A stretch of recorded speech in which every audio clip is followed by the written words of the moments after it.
ለልዩ ተልኮ ደብረ ብርሃንን የተቆጣጠረው የአማራ ፋኖ በሰሜን ሸዋ ተልኮን አጠናቆ ወደ ቦታው ተመልሷል። የዞኑ ከፍተኛ የጸጥታ አመራሮች ላይ እርምጃ መውሰዱንም ያገኘነው መረጃ ያመለክታል።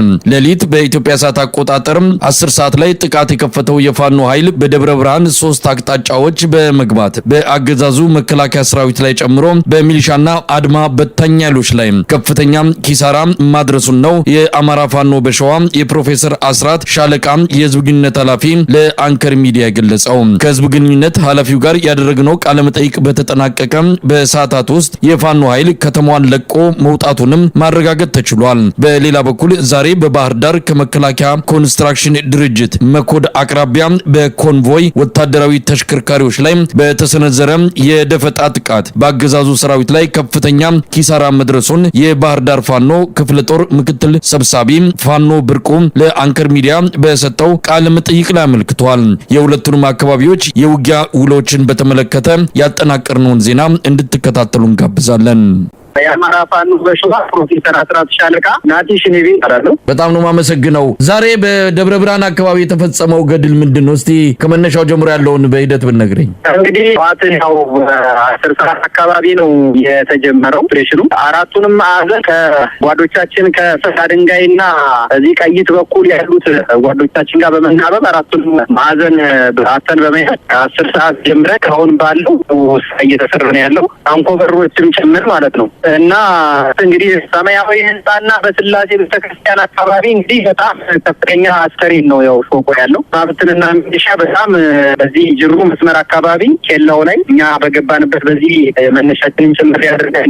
ጅሩ መስመር ነው የገባነው። እኛ ጅሩ መስመር ላይ ኬላውን ሰብረን ነው የገባነው። ኬላው ላይ ከፍተኛ አበትንና ሚሊሻ ከዛ በመቀጠል ሌላ ቁሳት ምናምን ተሽጥሙ የነበረ የመከላከያ ተሽጥሙ የነበረ ሲኖር እስከ ፍራሹን ነው ወደ ታፍኛ ወለበት አሸነዋል ማለት ነው። ወደ ኋላ ተማርኳል። ይሄንን አድርገናል። አሁን እረፍት ሰዓት ነበረን። አሁን እረፍት ሰዓት በኋላ አሁን እየገባን ያለ ነው መልሰን ማለት ነው በዚህ ሰዓት። ስለዚህ እንግዲህ ቀደም ሲል ከ2-3 ሰዓታት በፊት ስለዚሁ ዜና ለህዝብ መረጃውን አቀብለን ነበር። አሁን ድረስ ከተማዋ ደብረ ብርሃን በእናንተ እጅ ነው የምትገኘው ማለት ነው? አሁን ድረስ በእኛ እጅ ነው ያለችው። ደብረ ብርሃን ከተማ በእኛ ቁጥጥር ናት።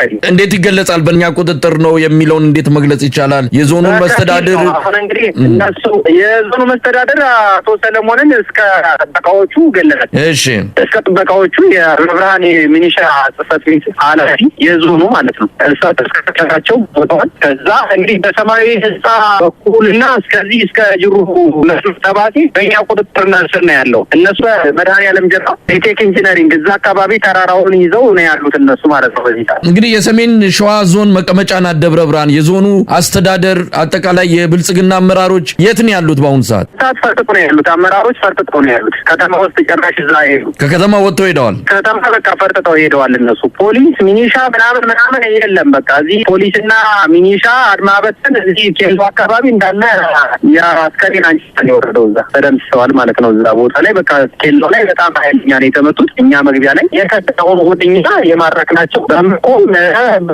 ወደኛ እንደዚሁ እጅ በመስጠት በምቆ የመጡ ወደ 37 አካባቢ በፍቆ አስገብተናል። መከላከያ ሰራዊቱስ አሁን እዛ አካባቢ እንግዲህ ጠንካራ የመከላከያ ሰራዊት አሰላለፍ እንዳለ እንሰማለን እና መከላከያ አሁን የት ነው ያለው? ከለተሽቶ ያለው እንደውም ባበትን እንደሚሊሻ ነው ሲንጓጋ የነበረው መከላከያ አላሽቶ አሁን ባልኩ ኢንጂነር ካቡ እዛ ተራራ ላይ ነው ዮሐንስ ተራራ የሚባል ወደ ጫካ ወደዛ ነው ያለው ማለት ነው። መከላከያ ወደ ኋላ ነው እየሸሸ ያለው እየሞተ ያለው መጀመሪያ አድማ በትንና ሚኒሻ ነው ተጠናቅቆ ሞቶ ያለው ማለት ነው። አሁን ያው በዚህ ላሲወጣ አካባቢ መከላከያ በጣም ተመቷል። መስተዳደሩ የሞተበት አካባቢ ማለት ነው። አቶ ሰለሞን የሞተበት አካባቢ እዛ ጋር ብዙ መከላከያ ሞቷል። ያው አንሳስ ማርያም ፈርጦ በአንሳስ ማርያም ተራራ ነው ያለ ማለት ነው። የዚህ ከተማዋን የመቆጣጠር ደብረ ብርሃንን በልዩ ኦፕሬሽን የመቆጣጠር ተልዕኮ በዋናነት ራሳችሁ ሆነ እቅድ እንዳላችሁ ነው። ምናልባት እቅዱን አሳክታችሁ ከተማዋን ለቃችሁ ልትወጡ እንደምትችሉ ነው የሰማነው። ይሄ ትክክለኛ መረጃ ነው? እንደዛ ነው ያደረገው ነው።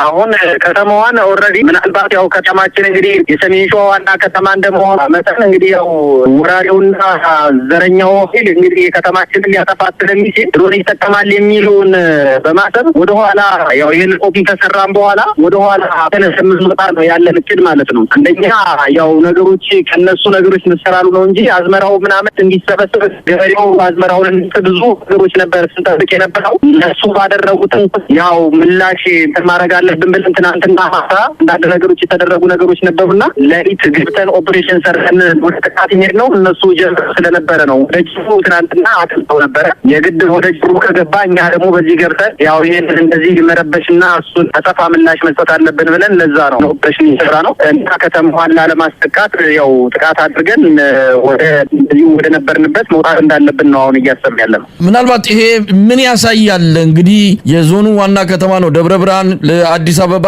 በመቅረብ ደረጃም ትልቅ ግምት የሚሰጣት ከተማ ናት። ምናልባት የደብረ ብርሃን ላይ የወሰዳችሁት እርምጃ የሚኖረው እንደምታ ቀላል የሚባል አይደለም። እንደው ምን ማለት ይቻላል? አው እንግዲህ ይበል ነው የሚያሰኘው። እንግዲህ ያው ያለው እንግዲህ በጣም ከምንም በላይ ውስጡ ከሰው ተሰበረ ነው የምነግር ነገር ቢኖር ማለት ነው። አሁን ጠላት በጣም ከፍራቻ የተነሳ ሸኖ ላይ ራሱ በአየር እያወረደ ነው ምናምን የሚባል ነገር አለ። እንግዲህ ያንን ግን ያክል እንትን እንደሆነ ባንልም እንደዚህ አይነት መረጃ አለ። ሸኖ ላይ በአየር እያወረደ እንደሆነ የሚገርመው ነገር ማለት ነው መኪና ሰዛዛ የሚያንከራተው ራሱ ከለሚ ወደዚህ ያንከራራል፣ ከዛ ወደዚህ ያመጣል። መኪናው ራሱ ባዶ ነው። የሚገርመው ነገር ማለት ነው ያው መኪና ነው በለሽው ያጋልጣል። ይሄን ያክል ኃይሉ ራሱ በጣም እየተበታተነበት ነው ያለው። ዛሬ በእኛ በኩል ይሄ ገብቷል። ባንኮበር እና በሰላ ድንጋይ በኩል ደግሞ ከፍተኛ ሰራዊት እንደከታ ነው ያለን መረጃ። አሁን በቁጥር ያለውን እንግዲህ ደውዬ ከባልደረቦቼ ያለውን መረጃ እንትን ብዬ በኋላ በድጋሚ ሊሰጥ ይችላለሁ። እንግዲህ በዚሁ በአጠቃላይ በሰሜን ሸዋ ያለው እንቅስቃሴ ምን ደረጃ ላይ ይገኛል ማለት ይቻላል? እንግዲህ እዛ አካባቢ የሚደረገው ተጋድሎ በተለይ ለአገዛዙ ትልቅ ስጋት እንደሚሆን ይገመታል። በጣም ቀውስ ሆኖበታል። አሁን ወደ አንድም እዚህ እየመጣ ነው። እንደዛውን በቃ ሙሉ በሙሉ ተናቆ ጨርሷል ማለት ነው። አሁን እኛ የሰሜን ሸዋ እንዳጠቃላይ ያው ዳዳባ በጣም ቅርብ ከመሆኑ አንፃር ጠላት በጣም ቀውስ እንደሆነበት እናምናለን ማለት ነው። እና እንደዛ መሆኑ አንፃር አሁን ሸኖን ለመቆጣጠር በጣም ቅርብ ነን ማለት ነው። እኛ ሸኖን ለመቆጣጠር በጣም ቅርብ ቦታ ላይ ያለ ነው እና ያን ከመሆኑ አንፃር በጣም ጠላት ቀውስ ሆኖበታል ማለት ነው። እንደው መልእክት አላችሁ እንደው በአጠቃላይ ለአማራም ሆነ ለመላው የኢትዮጵያ ሕዝብ? እንግዲህ ለመላው ኢትዮጵያ ሕዝብ በቃ የአማራ ቀን እንደሚታወቅ ያው ባንጠራጠርም እንግዲህ እስካሁንም አዝመራ የጅቡና ምንሳረ ያው እንግዲህ ጤፍና ስንዴ ቁጥር በጤፍና ስንዴ ምርት ይሄ አዝመራ እስከሚገባ ድረስ ነበር እየጠበቅን የነበረው። አዝመራችን ያው እንግዲህ ወራሪው ቡድን እንዲመችል የአማራን ሕዝብ ተለያይ አንግል መጉዳት ስለሚፈልግ አዝመራ ይጠብናል የሚል ነበር አሁን አድብተን የነበረው። አሁን እንግዲህ ከነሱ ያው እንግዲህ እየተቆስና አንተ እያሉን ስለነበረ ያው የግድ ከዚህ በኋላ ደግሞ ወደፊት መግፋታችንን ነው በደንብ በግልጽ የምነግርህ ነገር። ወደኋላ ያው ከዛችን እያበረታን ወደኋላ የምንልበት ነገር የለም። ወደፊትና ወደፊት ነው። የኢትዮጵያ ሕዝብ በጣም ከምንም በላይ ምን ማድረግ እንዳለበት ይህ የአማራ ፋኖ ምን ማድረግ እንዳለበት የኢትዮጵያን ሕዝብ እንግዲህ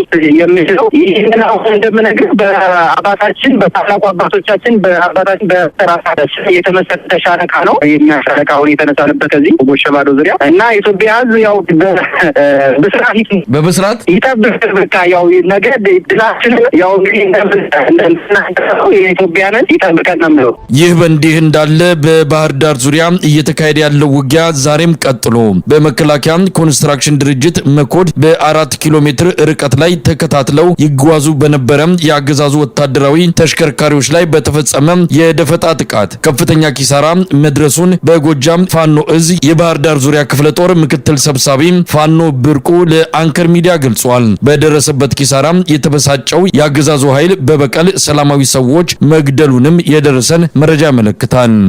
ዛሬ እንግዲህ በርካታ ጊዜ ነው የምናካሄደው። ለ6 ወር ለ5 ወር ያህል የምዕራቡ ቀጠና ተቆጣጠርን ባህር ዳር ዙሪያ አመራርነት ለመስጠት አልቻለም። በእኛ ቁጥጥር ውስጥ ያለ ዛሬ ቦታውን በተለመደው መንገድ በርካታ ኃይል ጭኖ ሁለቱም ወደ 4 ዲሽቃ ጭኖ ነው የመጣው። ቦታውን ተቆጣጥሮ እነሱን አስቀምጦ ለመሄድ አስቦ ነበረ፣ ግን አልቻለም። ይኸው በርካታ መከላከያ ሞቶበታል። ያንን አዛዝሮ ነው የሄደው። በእግር መንገዱ ግን በተለመደው መንገድ 3 ንጹሃንን ገድሏል። ይኸው ከኛ 2 2 ፋኖች ቀላል ቁስለኛ ቆስለውብናል። እሱ ግን በጣም ነው የተመታ በሚገርመው ሁኔታ ፈርቶ ባህር ዳር ነው የገባ። እንደው ኪሳራው እንዴት ይገለጻል? በሰው ኃይል ምናልባትም መሳሪያም ወስዳችሁ ከሆነ እንደው ከኪሳራ አንጻር እንዴት ይገለጻል በአገዛዙ ሰራዊት ላይ? እንግዲህ መሳሪያ ለማንሳት አልቻልንም። 2 ዙ አለ፣ በርካታ ዲሽቃ አለ፣ ስናይፐሮች አሉ። ያው ከሬሳ ላይ እንደተለመደው ስናይፐሮች ነው አስሮ የሚጠብቀው። በዲሽቃ ሽፋን እየሰጠ ሬሳና መሳሪያን ማንሳት ነው ጥረት ያደረገው። ዞሮ ሙትና ቁስለኛው በርካታ ነው። በቁጥር ይሄን ያህል ብለን ባንገልጸውም ቁሉ በርካታ በቁስለኛ ነው የተመታ። ሩጦ ቀጥታ ባህር ዳር ነው ሩጦ የገባው። እንደሰማነው ከሆነ መከላከያ ኮንስትራክሽን ድርጅት መኮድ በ4 እና 5 ኪሎ ሜትር ርቀት ላይ ነው ይሄ ጥቃት የተፈጸመው። በጣም ቅርብ ነው ለወታደራዊ ካምፑ ማለት ነው። 16 መኪና ነው ጭኖ የመጣ ኃይሉ። እንግዲህ ከመኮድ የግንባርና ርቀት ነው ያለን። ቴስት ነው ሁሉም በዚህ ልክ ነው አብረን ያለን ማለት ይቻላል። 16 መኪና ነው ጭኖ የመጣ ሰራዊቱ፣ ግን ምንም ማድረግም አልቻለም። የሚገርመው ሁኔታ በባለፈውም ልክ ወደ 260 ምናምን መከላከያ መተና ይሄ ሲመታ በመነገተው መጡ 16 ንጹሃን ነው መጥቶ የደቀኝ እና ምንድነው ሞርተር ሁሉ ዞን የመጣ ሰውን ለማቃጠል ሪበከንቱ ምናምን አካባቢ ነው ያለ ነው። ሞርተር ዞ መጣ። እኛ ምናልባት ሰውን ያቃጥራን ከሚል አኳያ ትንሽ ወጣ ብለን ጎሻ አካባቢ ላይ ነበር የጠበቅነው። እዛ ላይ ያካሄደው ምንም ሰብል ጉዳት አልደረሰም። የ3 ንጹሃን ነው ገሎ ሄደ ቤት አወጡ። ሲመለስ እንግዲህ በዚህ ነው ውሎ ይሆን አሁን ሬሳ እያነሳን ያለ ንጹሃኖች። ምናልባት እንግዲህ ባህር ዳር በተመለከተ የክልሉ ዋና ከተማ ናት። አስተዳደሩም ክልሉን መቆጣጠሩን ነገሮች ወደ መደበኛ እንቅስቃሴዎች እንደሚመለሱ፣ ተማሪዎች ትምህርት እንዲጀምሩ፣ ዩኒቨርሲቲዎች እንዲከፈቱ የሚል ነገር የተጠቀሰ ነው። አሁን እንደምትነግሩን ከሆነ ከባህር ዳር አፍንጫ ስር ነው እንደዚህ አይነት ጥቃቶች እየተፈጸሙ ያሉት። ምን ማለት ይቻላል? አዎ እኛም አሁን በበለጠ ሁኔታ ኃይላችን እያጠናከርን ያለ ሰሞኑን አጠቃላይ የጸጥታ መዋቅሩን ትጥቅ አስወርደን በማስታጠቅ ያለን እና አጋጣሚ በዚህ የተደናገጠው መከላከያ ይህንን ለማስጨንገፍ ነው ሞክሮ የነበረ። ዛሬ አጋጣሚ ሆኖ 3 ቀን በተከታታይ ትጥቅ አስታጥቀናል። ወጣቱን እያሰለጠን አስመርቀን እና ምንድነው አሁን ፍሬ ገዝተን ለማሟላት ጊዜ አልሰጠንም እና ይኸው መረጃም እዚህ ስላለው ትጥቁን ታጥቀውታል፣ ግን ፍሬ ገና አላሟሉም ከሚል አኳያ ነው አስበው መጥቶ ነበር። ዞሮ ያሰበው አልተሳካለትም እና ደግሞ አንድ ቦታ ላይ ያላስታጠቅ ነው ገና ትጥቁን ተቀብለን ያስቀመጥንበት ቦታ ነበረ ትጥቁን ማለት ነው እና ያንን በእጁ ለማድረግ ነበር አስቦ ነበር፣ ግን አልቻለም። አሁን የእናንተ ኃይል በባህር ዳር ዙሪያ ያለው ኃይል ከበፊት አንጻር እንደው በትጥቅም ሆነ በስንቅ በአጠቃላይ ወታደራዊ ቁመና ምን ያህል የተደራጀና የአገዛዙን ሰራዊት ለመደምሰስ በሚያስችል ቁመና ላይ ትገኛላችሁ? እኛ አሁን በትጥቅ ደረጃም በጣም ባሪክ ሁኔታ ላይ ያለ ብሬኖች አሉ፣ ስናይፐሮች አሉ። አጠቃላይ አሁን ከባህር ዳር አካባቢ አፋኖች ጋር እየተነጋገርን ነው ወደ ባህር ዳር ለመግባት በቂ እንቅስቃሴ ነው ያለን። ምንም በማያስቸግር ሁኔታ አሁን ወደ ባህር ዳር እንገባለን የሚል ቅድ ነው ያለን። አሁን ኃይላችን ተጠናክሯል። ጸጥታ መዋቅሩን ትማውልን ወጣቱን አስታጥቀነዋል። አሁን እኛ ተዘጋጅተናል። ምንም ቀጥታ አየር ኃይሉን በአጭር ጊዜ መያዝ እንችላለን። ሌላው በዛ አካባቢ ያሉ ፋኖች ጋር እየተነጋገርን ነው። አሁን ባህር ዳርን በአጭር ጊዜ ለመያዝ እንሞክራለን የሚል እሳቤ ነው ያለን። ዞሮ ወታደር በእርግጠኛ ነው የምነግርህ በቃ መከላከያ ነው ለማለት እያስቸግራል። ምክንያቱም እንደዚህ እየተገፋፋ ጫማ ለጫማ እየተመታታ ነው እየተጠላለፈ የሚወድቁ። በዚህ ሁኔታ ባህር ዳርን ለመያዝ እንደው ምንም ደቂቃ የሚፈጅ ብራን የሚል እምነት የለኝም። እንደኝ ምናልባት አየር ኃይሎችን ካልተጠቀመ በቀር በእግረኛ ወታደር እኛን የመከታተል የሚል ሀሳብ የለኝም። በእኛ አካባቢ እንደ ባህር ዳር ዙሪያ ምዕራቡ ቀጠና አካባቢ አሁን ቅርብ ነው እዛው አየር ኃይሉ ነው ያለን። ምንም 1 ሰዓትም አይፈጅብንም እኛ አየር ኃይሉን ለመያዝ የሌላው አካባቢ የሚገፋ ከሆነ ማለት ነው ባህር ዳር ለመያዝ። እንግዲህ በዋናነት የድሮን ጥቃት በመፈጸም ነው እንግዲህ አሁን ወደዛ እየተሸጋገረ ነው። ብዙዎችን ጥቃቶች የሚፈጽመው በድሮን ነው። ያንን ታሳቢ አድርጋችሁ ዳለ በተለያየ መልኩ ስትገልጹም እሰማለሁ። ለማንኛውም የምታስተላልፉት መልእክት አለ? አዎ እንግዲህ ዞሮ አሁን የናገዛዙን የመከላከያ ባህር ዳር እንደሚሽል ተጠቅሞ ወጣ ገባ እያለ በንጹሃን ጥቃት እያደረሰ ነው። አሁን እኛ ተመካክረንና ተነጋግረን በአጭር ጊዜ ባህር ዳር መያዝ መቻል እንዳለብን በቃ እቅዱ ለእኔ በቃ ሙሉ ፍላጎቱ አለ እና ማንኛውም በባህር ዳር አካባቢ ያለፋ ነው በቃ ትኩረትና ጥረት አድርገን ባህር ዳር መያዝ አለብን የሚል እምነት ነው ያለኝ። ይህንን ምልክት ተላልፍልና በአጭር ጊዜ ባህር ዳር መያዝ መቻል አለብን።